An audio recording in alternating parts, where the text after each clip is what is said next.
Hola, en este video quisiera invitarte a estudiar acerca de los concilios ecuménicos. ¿Qué son los concilios ecuménicos? ¿Son importantes? ¿No son importantes? ¿Podemos ignorarlos o hay que darle cierto valor? Como protestantes, ¿qué posición tenemos que tomar acerca de los concilios ecuménicos? Bueno, quédate porque en este video vamos a analizarlos y de paso también analizar un poco lo que fue la historia de la iglesia cristiana. Luego de que los apóstoles predicaran al Cristo resucitado y se establecieran iglesias en diferentes partes del mundo conocido del primer siglo, se vio necesario organizar reuniones que convocaban a los diferentes líderes o obispos de las distintas comunidades cristianas diseminadas en diferentes regiones. Estas reuniones son denominadas concilios y son ecuménicos, ya que en ellos se encontraba representada la totalidad del conjunto de iglesias. Estos concilios eran necesarios para discutir cuestiones teológicas y doctrinales, llevando a debate diferentes ideas y creencias hasta llegar a una conclusión que, de manera consensuada por los obispos, se establecían como pautas generales o reglas de fe que habrían de ser creídas por todo aquel que se hiciera llamar cristiano, a la vez que se exponían los errores en las distintas creencias y se las sentenciaba como heréticas. En el libro de los Hechos, el capítulo número 15, encontramos el concilio de Jerusalén. En este concilio se reunieron los apóstoles y los demás líderes de la iglesia para discutir acerca de los gentiles, si estos debían seguir o no ciertas normas de la ley de Moisés, como por ejemplo la circuncisión. Este concilio es considerado preecuménico y sirve como modelo para los concilios posteriores. Antes de adentrarnos a dar más detalles sobre los concilios, considero pertinente hacer unas aclaraciones previas. Punto número 1. Los concilios ecuménicos no son propiedad exclusiva del catolicismo romano. Aunque muchos apologistas nos quieran vender la idea de que los concilios ecuménicos eran reuniones donde el Papa de Roma hablaba y los demás aceptaban sin chistar, la verdad es otra. En los concilios se presentaban diferentes posturas y se debatía. Por supuesto que el obispo de Roma desempeñaba un rol importante, pero al final las decisiones se tomaban de manera colegiada y las conclusiones del concilio eran consensuadas por todos. El Papa no tenía autoridad ni para convocar a un concilio, ya que eran los emperadores quienes lo convocaban, ni era la última palabra infalible de los mismos. De hecho, la palabra papa no era un título exclusivo del obispo de Roma, sino que también se les llamaba así a otros líderes de alto rango, como por ejemplo el patriarca de Alejandría, al cual también se lo denominaba como papa. Los concilios ecuménicos son católicos, sí, pero no romanos. Y si querés profundizar un poco más sobre este tema, te invito a ver mi video católico pero no romano, donde damos un poquito más de detalles y profundizamos un poco más en este tema. Punto número 2, la pentarquía. La sede de Roma gozaba de ciertos reconocimientos y deferencias, ya que se consideraba que era en este lugar en donde los apóstoles Pablo y Pedro habían fallecido, además de ser la más grande en cuanto a territorio y ser también la sede del emperador. Por esto gozaba de cierto honor entre las demás sedes, pero no tenía autoridad absoluta sobre las mismas. Era más bien considerada primus inter pares, es decir, la primera entre iguales.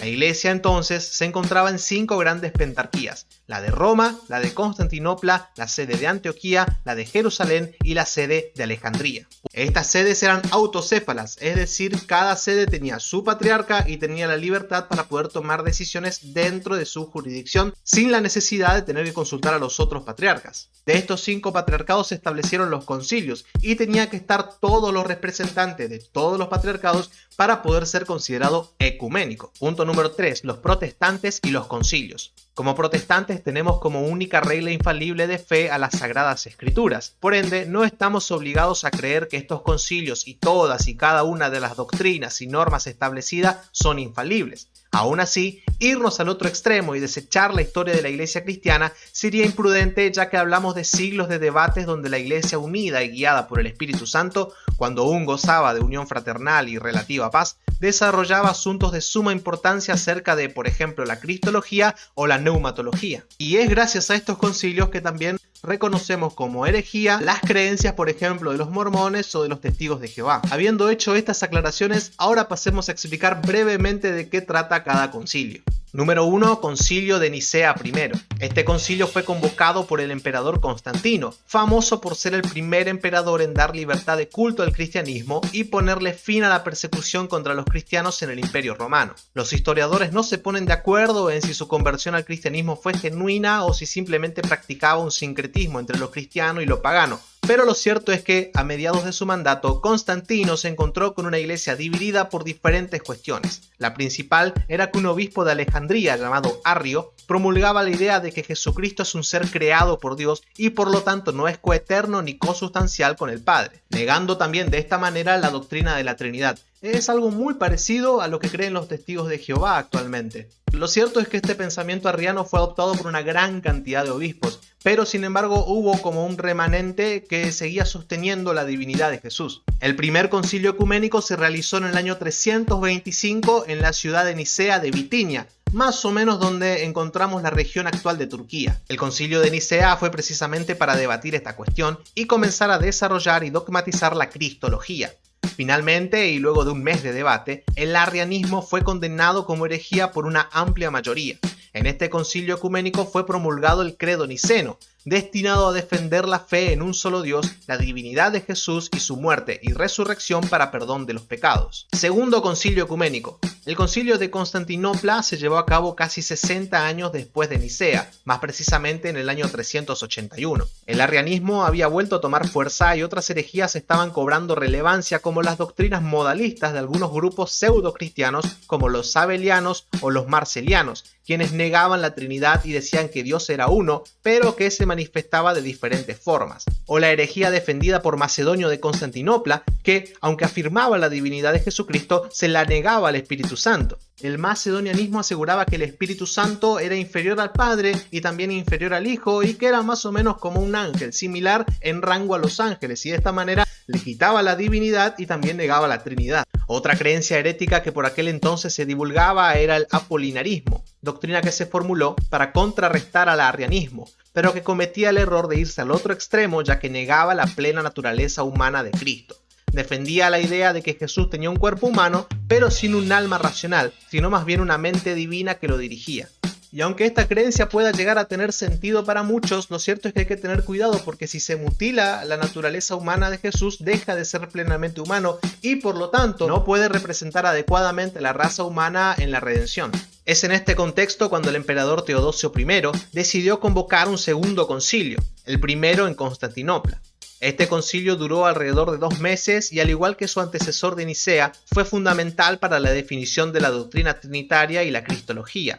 Entre sus resoluciones encontramos la afirmación de la divinidad del Espíritu Santo, la condenación de las herejías ya mencionadas y la reafirmación del credo establecido en el primer concilio, al cual además se lo expandió agregándole detalles teológicos más profundos, haciendo un énfasis principalmente en la idea de que el Espíritu Santo recibe, juntamente con el Padre y con el Hijo, una misma adoración y gloria. En este momento en pantalla estás viendo los dos credos. Del lado derecho el credo niceno y del lado izquierdo el credo niceno constantinopolitano, labrado en este segundo concilio. En este concilio además se estableció la primacía de las sedes patriarcales, sedes que ya nombramos al principio, y se reafirmó la idea de que los obispos deben ejercer su autoridad dentro de su propia diócesis, sin interferir en las jurisdicciones de otros obispos. Una de las novedades respecto a este punto es que el canon tercero del concilio de Constantinopla estableció una jerarquía de honor entre las principales sedes patriarcales, colocando primeramente a Roma, luego a Constantinopla y luego a las demás. De igual manera, como ya dijimos, esto no representaba una subordinación de las sedes hacia la que era primera o hacia la que era segunda, sino que es más bien una cuestión de dignidad y de honor dentro de la iglesia. La novedad es que se le otorgaba a Constantinopla un estatus especial como la Nueva Roma, lo que la convirtió en la segunda en honor después de Roma. Claro, el emperador romano había cambiado la ciudad de su sede y vivía ahora en Constantinopla, y fue este uno de los motivos de esta elevación. Por supuesto que esto no fue muy bien recibido por los obispos de la sede romana, que vieron en esto una amenaza a su preeminencia tradicional. Aunque Roma seguía siendo reconocida como la primera sede, la primus inter pares, debido a su vínculo con los apóstoles Pedro y Pablo, el estatus elevado de Constantinopla creó tensiones entre las dos sedes que se intensificarían en los siglos posteriores. La ecumenicidad del concilio de Constantinopla fue recién aceptada en el tercer concilio ecuménico, el concilio de Éfeso. El tercer concilio ecuménico se celebró en el año 431 en la ciudad de Éfeso y lo convocó el emperador Teodosio II. En la iglesia seguían apareciendo diferentes ideas que llevaban a discutir diferentes doctrinas, principalmente relacionadas a la persona de Jesucristo. Una de ellas era la defendida por Nestorio, quien fuera por aquel entonces el patriarca de Constantinopla. Esta doctrina, conocida como nestorianismo, aseguraba que en Cristo existían dos personas distintas, una divina, el Verbo, y otra humana, Jesús. Nestorio sostenía que la naturaleza divina y la naturaleza humana de Cristo coexistían en una relación de cooperación, pero no de unidad esencial. En otras palabras, había en Jesús una persona divina y una persona humana unidas de manera externa o funcional, pero no como una única persona. Este intento de separar la persona divina de la humana causó revuelo por aquellos días y tuvo que ser resuelta en un concilio ecuménico con la intención de restaurar la unidad en la Iglesia y asegurar que la fe cristiana fuera correctamente entendida, articulada y defendida. Finalmente, en este concilio, que duró poco menos de un mes y reunió alrededor de 200 obispos, se condenó como herejía la idea nestoriana y se reafirmó la doctrina de que Jesucristo, el Hijo de Dios y segunda persona de la Trinidad, era una única persona con dos naturalezas, divina y humana, que se encuentran unidas de manera inseparable. A esta doctrina se la conoce como unión hipostática. Jesucristo es entonces verdaderamente Dios y verdaderamente hombre. Fue en este concilio y como consecuencia de las ideas expuestas es que se le atribuye a María, la madre del Señor Jesús, el título Madre de Dios, dogma también conocido como Theotokos. Algo que Nestorio negaba, ya que decía que lo máximo a lo que podríamos llegar con María es decirle Cristotokos y decir que María es madre de la parte humana de Jesús, no de la parte divina, separando así por un lado y por el otro ambas naturalezas. También hay que decir que ciertos historiadores dicen que a Nestorio más bien lo malinterpretaron o que exageraron algunas cosas que dijeron. Démosle el beneficio de la duda. Y aunque esto pueda llegar a sonar chocante para algunos hermanos evangélicos, debemos entender que el dogma María, Madre de Dios, lo que buscaba era exaltar la persona divina de Jesucristo. Este dogma no tuvo la intención de exaltar a María, sino de defender la divinidad de Jesús, ya que si decimos que María es Madre de Jesús y Jesús es verdaderamente hombre y verdaderamente Dios, y ambas naturalezas no se dividen ni se mezclan entre sí, debemos entonces reconocer que María es Madre de Dios. Pero insisto, esto no se hace con la intención de exaltar a María, sino de exaltar a Cristo. Es un dogma cristológico, no es un dogma mariano. Y lo cierto es que no hay forma de explicar que María no es Madre de Dios sin caer en un error. Hay personas que para explicar que María no es Madre de Dios, dicen que María, al igual que lo que decía Nestorio, es madre de la parte humana de Jesús, y cuando hacemos eso separamos ambas naturalezas. Y si separamos las dos naturalezas, debemos concluir que o bien Jesús es 50% hombre y 50% Dios, lo que lo hace incompleto en ambas de sus naturalezas, o separarlo directamente en dos personas, lo cual también es una herejía grave, ya que Jesucristo es una sola persona. La persona del Logos, es decir, del Verbo, cuya naturaleza es divina y eterna, consustancial con el Padre, que en un punto de la historia adquirió la naturaleza humana, es decir, como dice la Escritura, se encarnó, siendo ahora una única persona con dos naturalezas. He escuchado también a personas que, con tal de negar el dogma Theotokos, dicen que Jesús cuando nació no era Dios, y que fue cuando creció recién que Dios lo adoptó como su hijo, cayendo en otra herejía llamada adopcionismo. Es importante destacar que las resoluciones dogmáticas brindadas por este concilio aclaran explícitamente que llamamos a María Madre de Dios no porque el Verbo de Dios haya tomado de ella su naturaleza divina, sino porque es de ella de quien tiene el cuerpo sagrado dotado de un arma racional, unido a la persona del Verbo, de quien se dice que el Verbo nació según la carne. Esto puntualiza la idea de que llamar a María Madre de Dios no intentaba hacer que María se convirtiera en una suerte de semidiosa, sino que buscaba proteger y destacar la naturaleza verdaderamente divina en Cristo Jesús, nuestro Señor.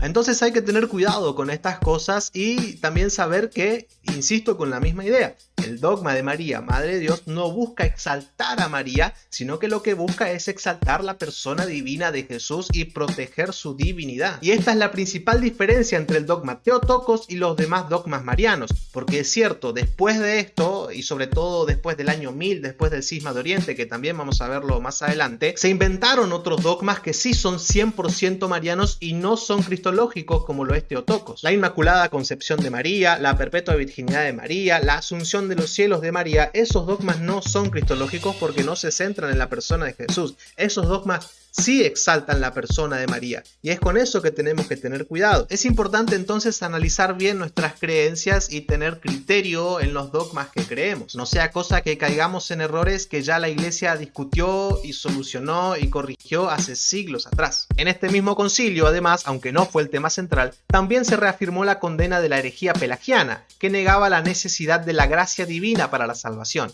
Esta condena ya había sido pronunciada en un concilio anterior, el concilio de Cartago del año 418, que fue un concilio local, es decir, no ecuménico, ya que no reunía a toda la cristiandad. Pero de igual manera esta decisión fue ratificada en un concilio ecuménico, en Éfeso. Otro dato importante de este concilio es que en el canon séptimo prohíbe quitarle o agregarle cosas al símbolo, es decir, al credo niceno-constantinopolitano que vimos anteriormente. Sin embargo, y desobedeciendo esta norma, algunos años más tarde varias iglesias de Occidente, es decir, del Patriarcado de Roma, le agregaron al credo la cláusula filioque. Filioque significa y del Hijo, y es una afirmación que le agregaron al credo original, que cuando fue escrito en el concilio decía: creo en el Espíritu Santo, Señor y dador de vida, que procede del Padre. A esto último le agregaron y del Hijo, y esta añadidura generó polémica, pero no tanto por la creencia en sí, porque podemos estar de acuerdo en que el Espíritu Santo procede del Padre y del Hijo. El problema es que dicha añadidura no fue consensuada de manera ecuménica y fue decisión de solamente un patriarcado,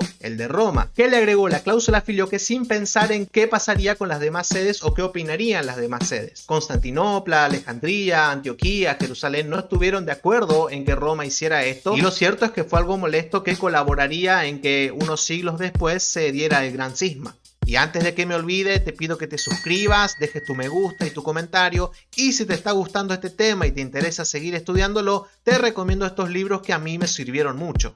Cuarto concilio, el concilio de Calcedonia. El cuarto concilio ecuménico sucedió apenas 20 años después del de Éfeso y fue realizado en Calcedonia, ciudad de Bitinia ubicada en el Asia Menor. Alrededor del año 440, un anciano de Constantinopla llamado Eutiquio comenzó a difundir la idea de que en Jesucristo la naturaleza humana se encontraba absorbida y disuelta por la naturaleza divina, y que esto hacía que Jesucristo solamente tuviera la naturaleza de Dios. Esta creencia fue llamada monofisismo y estaba adquiriendo gran relevancia. Por ejemplo, Dioscoro, patriarca de Alejandría y nada menos que sucesor de Cirilo, quien tuvo un rol fundamental para resolver el conflicto nestoriano del concilio anterior, abrazaba esta idea monofisita que resultaba un peligro, ya que si la naturaleza humana era absorbida por la divina, entonces en realidad Jesús nunca sufrió dolor, ni se conmovió, ni tuvo problemas propios del ser humano, ya que su humanidad se encontraba disuelta en una única naturaleza divina. Por supuesto que quienes defendían la fe ortodoxa de que en Cristo se encontraban las dos naturalezas no tardaron en levantarse contra esta postura. Entre ellos se encontraban León I,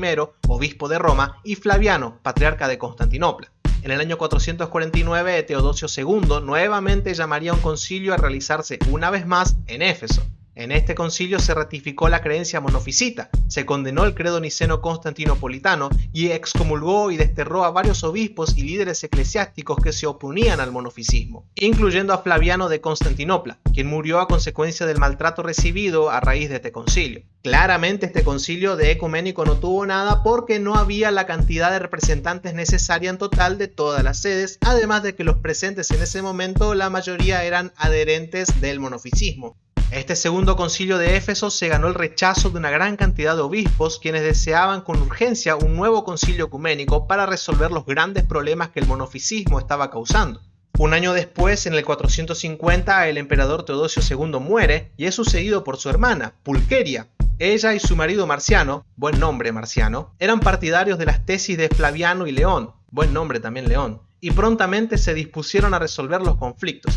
Se trasladaron a Constantinopla los restos de Flaviano para darle solemne sepultura y, finalmente, se decidió convocar un concilio ecuménico, pero no en Italia como pretendía el Papa León, sino en Calcedonia, en Asia Menor. Fue en octubre del año 451, entonces, que se realizaría el cuarto concilio ecuménico. Asistieron alrededor de 500 obispos, convirtiéndose en el concilio con mayor participación. En este concilio se ratificó la fe en que Jesucristo es una sola persona en dos naturalezas, verdaderamente divina y verdaderamente humana. La definición estableció que estas dos naturalezas se unen sin confusión, sin cambio, sin división y sin separación. Para esto fue clave el rol del obispo de Roma, del cual se leyó una carta que defendía esta idea y expresaba que Jesús era consustancial con el Padre en cuanto a la divinidad, y el mismo consustancial con nosotros en cuanto a la humanidad. Esta declaración fue aprobada como una declaración correcta de la fe cristiana.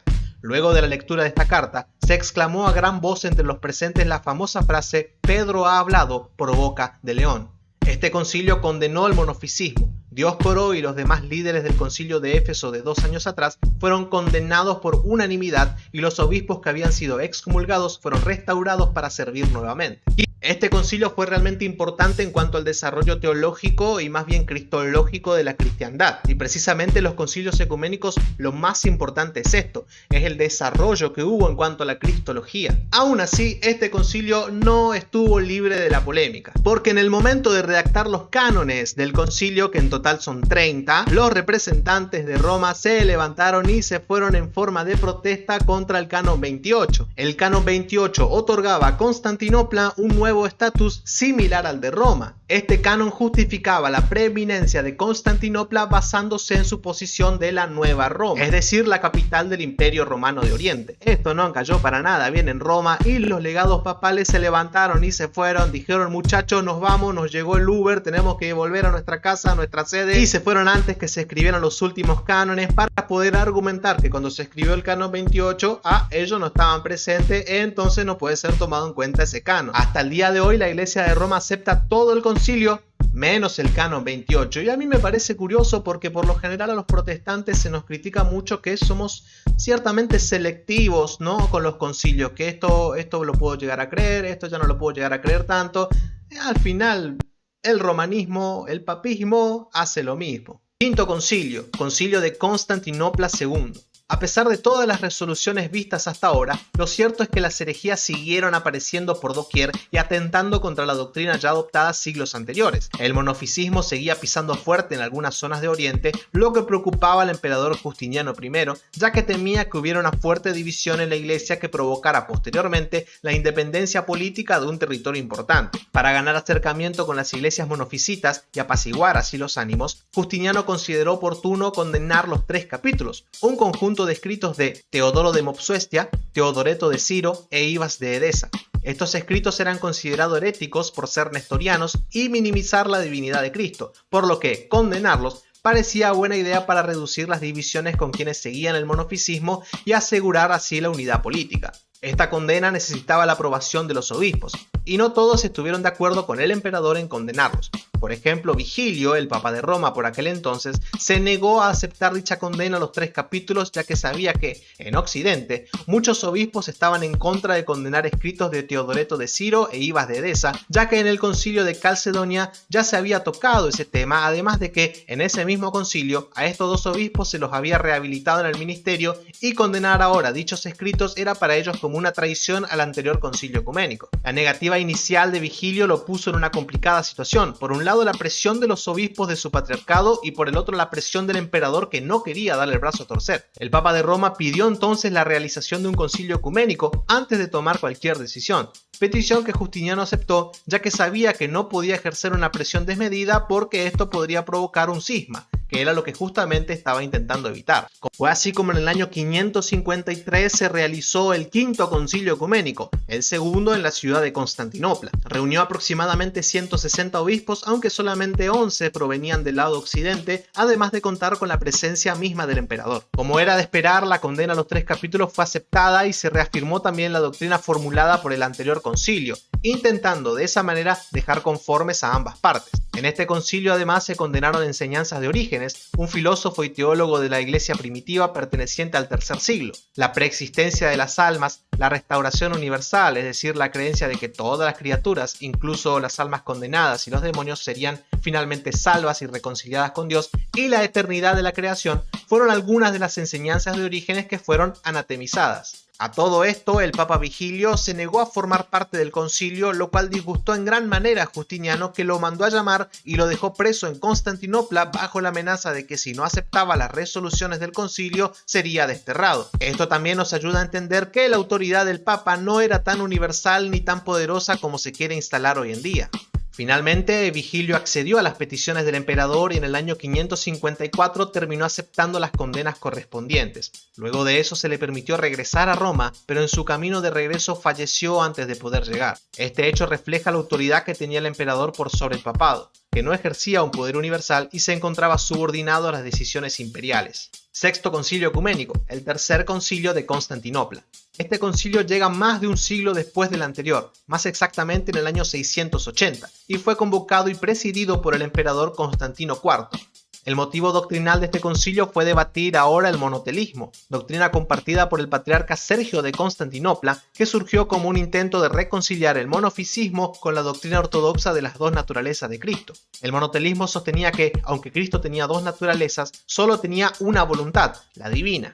La doctrina monotelita era un problema ya que nuevamente se estaba mutilando la naturaleza humana de Jesús y hacía de la misma como subordinada a la naturaleza divina, comprometiendo así las doctrinas que ya se habían promulgado varios siglos atrás. Esta doctrina fue defendida además por el emperador Constante II, buen nombre Constante también, quien fuera el predecesor de Constantino IV. En las iglesias de Occidente, el Papa Martín I convocó a un sínodo en el año 649 con el fin de condenar el monotelismo.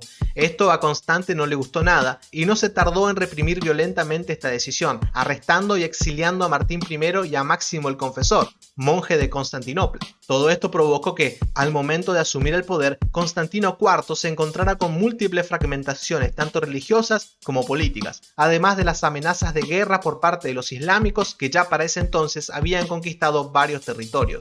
Todo esto hizo necesario fortalecer una vez más la unidad de la Iglesia y resolver una vez por todas aquellas doctrinas que mantenían las divisiones. Fue así como el 7 de noviembre, en la gran sala de la cúpula del Palacio Imperial ubicado en Constantinopla, se abrió el concilio. Las discusiones duraron casi un año. Durante las sesiones del concilio se revisaron cuidadosamente las enseñanzas de los principales defensores del monotelismo, incluidos el patriarca Sergio de Constantinopla y el Papa Honorio I de Roma, quienes habían sido vistos como simpatizantes del monotelismo. Tras un exhaustivo debate teológico, el concilio concluyó que el monotelismo era incompatible con la enseñanza ortodoxa de la Iglesia. El concilio proclamó que Cristo, en tanto que tenía dos naturalezas, una divina y una humana, debía también tener dos voluntades y dos energías correspondientes, una divina y otra humana, que operaban en perfecta armonía, pero sin confusión ni mezcla. Esta doctrina, conocida como diotelitismo, fue afirmada como la enseñanza ortodoxa de la Iglesia. Además, el concilio condenó formalmente el monotelismo como una herejía, excomulgando a sus principales defensores, incluidos Sergio de Constantinopla y Honorio I de Roma. Esta condena de un papa por un concilio ecuménico fue particularmente significativa y controversial, ya que subrayó la gravedad con la que la Iglesia consideraba la desviación de la doctrina ortodoxa. La condena de un papa romano fue recibida con sorpresa y malestar en algunos sectores de la Iglesia de Occidente, ya que puso en entredicho la autoridad papal sobre asuntos religiosos y fue vista como un ataque hacia el cargo y el honor del papa. El séptimo concilio fue el concilio de Nicea II. Este concilio fue el séptimo celebrado de manera ecuménica por la Iglesia cristiana y se llevó a cabo a finales de los 700, más precisamente en el año 787. Este concilio fue convocado principalmente para abordar el conflicto iconoclasta, que había causado una profunda división en la Iglesia y en el Imperio. La iconoclasia fue un movimiento que surgió en el Imperio bizantino en el siglo VIII y que se oponía al uso y veneración de las imágenes sagradas, también conocidas como íconos en la Iglesia. Esto generó un conflicto ya que la Iglesia hacía uso del arte como esculturas o pinturas desde hacía por lo menos 4 siglos atrás, es decir, era una práctica sumamente normalizada en las iglesias, pero que para el siglo VIII se puso en discusión. Se cree que el avance de la religión islámica, que es una religión sumamente iconoclasta, sobre las regiones del imperio tuvieron gran influencia en el pensamiento y fue determinante para extender la idea de que había que quitar todo tipo de imágenes en los cultos cristianos. Algunos emperadores incluso llegaron a pensar que las derrotas en las batallas eran castigos de Dios por la idolatría que implicaban las imágenes. La controversia comenzó formalmente bajo el emperador León III, emperador de origen sirio, quien en el año 726 emitió un edicto que ordenaba la remoción y destrucción de íconos, especialmente en las iglesias. Esto dio inicio a grandes persecuciones contra aquellos que defendían la veneración de íconos y se destruyeron muchas imágenes sagradas. El hijo de León III, el emperador Constantino V, intensificó las políticas iconoclastas convocando el concilio de Hieria en 754, donde los íconos fueron formalmente condenados como heréticos. Este concilio, aunque no fue reconocido como ecuménico, reflejó la postura oficial del imperio durante varias décadas. De hecho, después de la muerte de Constantino V, su hijo, el emperador León IV, continuó con las políticas iconoclastas, aunque no fue tan severo como su padre. Una vez más, la cristiandad se encontraba dividida y resquebrajada. Y para que esto no se siguiera profundizando, principalmente porque del lado de Occidente el uso de las imágenes seguía siendo defendida, se convocó un concilio. Tras la muerte de León IV, su viuda, la emperatriz Irene, actuando como representante en nombre de su hijo menor, Constantino VI, decidió revertir la política iconoclasta. Irene era una defensora de la veneración de íconos y buscaba restaurar la unidad dentro de la iglesia y del imperio. Convocar un concilio ecuménico para resolver esta controversia era visto como una manera de unificar a la iglesia y fortalecer la autoridad imperial. Fue así que el concilio se inauguró por segunda vez en Nicea el 24 de septiembre de 787 y se prolongó hasta el 13 de octubre de ese mismo año. Participaron aproximadamente 350 obispos, junto con representantes del Papa de Roma, Adriano I, y otros líderes eclesiásticos. Durante el concilio se discutieron extensamente los argumentos a favor y en contra de la veneración de íconos. Los defensores de los íconos, como San Juan Damasceno, argumentaron que los íconos no eran objetos de adoración, que es debida solo a Dios, sino de veneración, y que servían como medios para elevar la mente hacia lo divino. El concilio entonces reafirmó la legitimidad de la veneración de íconos y condenó la iconoclasia como herética. Se declaró que los íconos podían ser venerados ya que al honrar la imagen se honra a la persona representada y se subrayó la distinción entre veneración, dulía y adoración, latría. Las decisiones del segundo concilio de Nicea fueron aceptadas por la mayor parte de la iglesia y el concilio fue fundamental para restablecer la veneración de íconos y resolver una de las crisis más graves que había enfrentado la iglesia. No obstante, el tema de las imágenes sigue suscitando polémicas hasta el día de hoy. Este último concilio, por ejemplo, es aceptado por ciertos sectores del protestantismo, como algunas iglesias anglicanas o luteranas, pero es fuertemente rechazado por otros sectores. Por ejemplo, Juan Calvino, uno de los padres de la Reforma, rechaza tajantemente la veneración a las imágenes y adopta una postura claramente iconoclasta.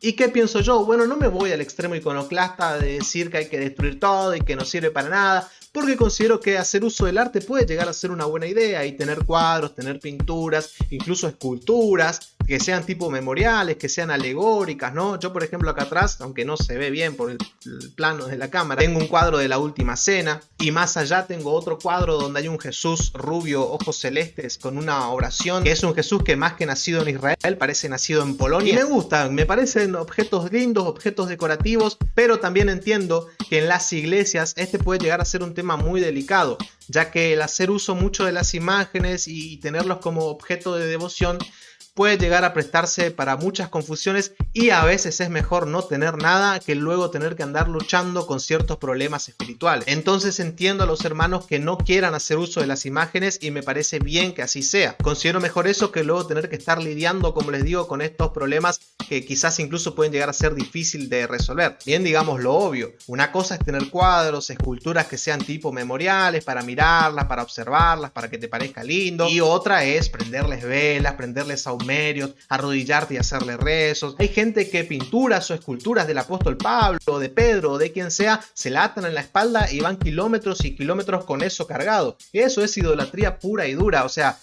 para llegar a esos extremos es mejor directamente no tener ninguna imagen, la verdad. Estos fueron los 7 concilios ecuménicos que hubo a lo largo de la historia. Cabe mencionar que después de este último concilio, el segundo de Nicea, hubo otro llamado el Cuarto Concilio de Constantinopla, convocado por el emperador Basilio I a finales del siglo IX, pero estuvo plagado de enfrentamientos, desacuerdos y problemas varios. El conflicto comienza cuando en el año 858 Ignacio, patriarca de Constantinopla, es destituido del cargo por el emperador Miguel III, ya que este consideraba que su elección había sido irregular ya que él no se encontraba presente en ese momento, y en su lugar entra Focio como nuevo patriarca. Esta elección trajo polémica ya que Focio era solamente un laico que prácticamente en un abrir y cerrar de ojos había llegado al puesto más alto. El Papa de Roma, que en aquel entonces era Nicolás I, tenía simpatía por Ignacio y esta decisión de suplantarlo no le cayó nada bien. Esto hizo que en los años siguientes la relación de Focio con el Papa Nicolás y el Papa Adriano II, sucesor de Nicolás, no fuera nada buena y la división entre el Patriarcado de Roma y el Patriarcado de Constantinopla se vea cada vez más acentuada. A raíz de esto, el emperador Basilio, sucesor de Miguel III, y siendo influenciado por el Papa Adriano, quitó del puesto a Focio y ascendió nuevamente a Ignacio como patriarca en el año 867. 2 años después, en Constantinopla se convocó nuevamente a un concilio para zanjar esta situación y de una vez por todas condenar a Focio como hereje. Este concilio recibe el nombre de Cuarto Concilio de Constantinopla y es considerado ecuménico por la Iglesia romana.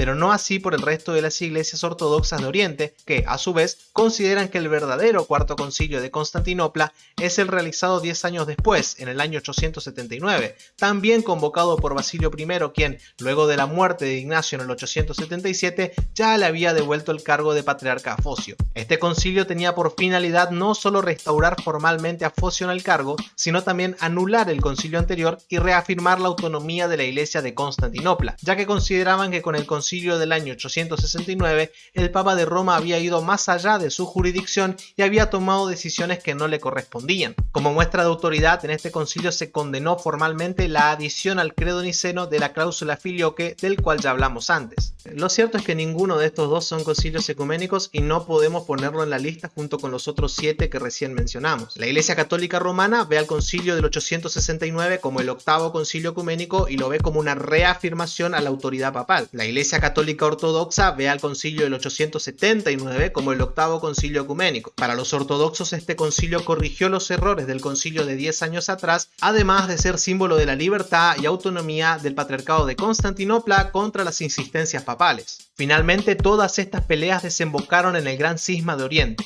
Las pretensiones papales por ser la cabeza de toda iglesia hicieron que la ruptura fuera inevitable. En el año 1053 se dio la famosa gota que rebalsa el vaso y condujo a un cisma formal. Las iglesias griegas en el sur de Italia fueron obligadas a ajustarse a las prácticas latinas, es decir, de Occidente, y si alguna de ellas no lo hacía, serían forzadas a cerrar. En represalia, el patriarca Miguel I Cerulario de Constantinopla ordenó el cierre de todas las iglesias latinas en Constantinopla. Para el año 1054, los patriarcas de las dos principales sedes involucradas, Roma y Constantinopla, se excomulgaron mutuamente. Este evento simbolizó la ruptura definitiva entre la Iglesia de Occidente y la Iglesia de Oriente. Desde entonces nunca más se volvió a realizar un concilio ecuménico y nunca más se podrá hacer de vuelta, ya que, para lograrlo, el Papa de Roma debería bajar sus pretensiones y dar marcha atrás con alguna de sus ideas, como su supuesta infalibilidad o la bula Unam Sanctam. Pero como sabemos, eso no va a suceder. Luego del cisma, la Iglesia romana ha realizado otros concilios a los cuales también llama ecuménicos, como el Concilio de Trento o los del Vaticano, pero lo cierto es que ecuménicos como tal no son, y no se los puede comparar ni poner a la misma altura jamás con los concilios ecuménicos de los primeros siglos. Como ya dijimos, los protestantes no estamos obligados a creer en todos y cada uno de los puntos de estos concilios. Sin embargo, hay que darles el valor correspondiente porque se trata de siglos y siglos de debates donde la Iglesia no solamente corrigió errores, corrigió herejías, sino que también enseñó la sana doctrina, sobre todo en la cristología. Es importante conocer y entender esto, no sea cosa que caigamos en errores que ya la Iglesia ha resuelto hace siglos y siglos atrás y quizás ahora por el desconocimiento seguimos cayendo en ese error, como el arrianismo, como el nestorianismo, como el monofisismo, como el adopcionismo. A veces caemos en esos errores y quizás ni siquiera nos damos cuenta. Como dice la frase, quien no conoce su historia está condenado a repetirla. Y es por eso que hasta el día de hoy muchas herejías siguen siendo creídas, a pesar de que la Iglesia, insisto, ya las ha resuelto y las ha debatido y las ha luchado hace siglos atrás. Que Dios los siga bendiciendo. Les mando un abrazo fuerte.